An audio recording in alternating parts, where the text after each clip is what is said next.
Bonjour tout le monde, bienvenue dans ce tutoriel.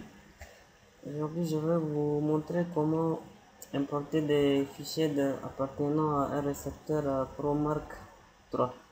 Il faut savoir que les fichiers provenant d'un récepteur ProMark 3, ce sont des fichiers qui sont des données brutes.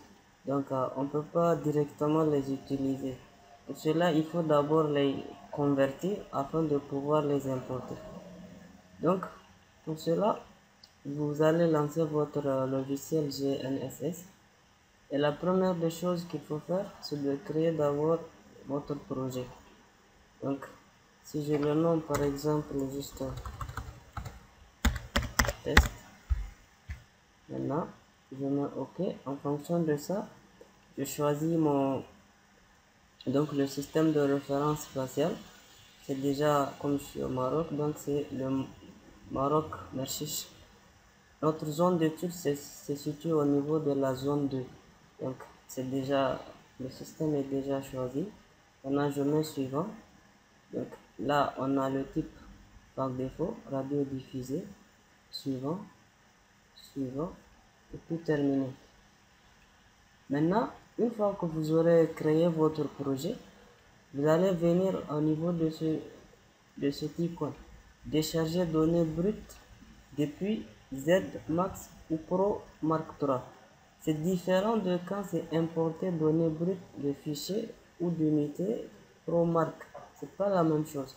Donc, vous allez venir à ce niveau. Là, vous avez donc à ce niveau les différents fichiers qui appartiennent au système Pro Mark III. Maintenant, vous allez venir au niveau de votre dossier où se situe votre fichier. Donc, moi, ça se trouve au niveau du disque D. Donc, je viens ici. Voilà. Les fichiers qui sont en R, c'est eux qui sont des fichiers de ProMark 3. Donc, vous allez les sélectionner et puis vous venez ici au niveau du fichier pour connecter ça avec votre ordinateur. Donc, ça dépend dans quel dossier, dans quel disque se trouve votre fichier. Si ça se trouve dans un périphérique externe, donc vous allez le connecter. Si ça se trouve,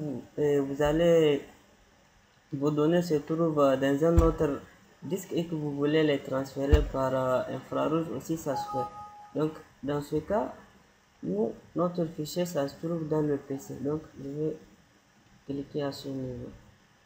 Là, maintenant, nos fichiers sont connectés, les voilà. Maintenant, pour pouvoir les importer, vous allez créer un nouveau fichier et un nouveau dossier.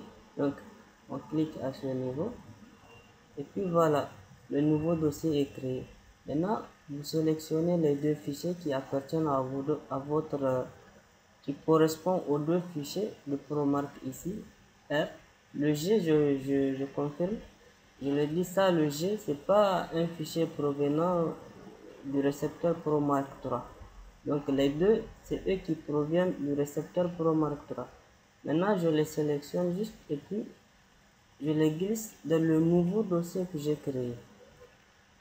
Voilà, il transfère. Il a fini le transfert. Maintenant, je peux fermer la fenêtre. Je viens maintenant pour faire l'importation. Donc maintenant, je peux cliquer. Comme j'ai déjà converti les données, ils peuvent être en phase de traitement. Donc je clique sur importer les données.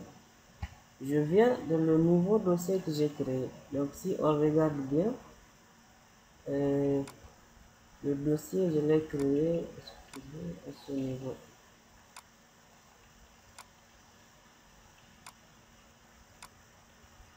Voilà, c'est le nouveau dossier que j'ai créé. Et on voit bien, voilà mes fichiers qui sont là. Maintenant, c'est eux que je veux venir importer. Donc, nouveau dossier. Puis les voilà. Je les sélectionne. Donc, je les sélectionne en un. J'importe, il est là. Le LK14. Et puis, je fais encore importer. J'importe le second. Et puis le LK20. Maintenant, chaque récepteur, donc, il est défini par sa hauteur d'antenne, type d'inclinaison, donc ainsi de suite. Et vous allez les remplir. Et voilà, je vous remercie pour ce tuto.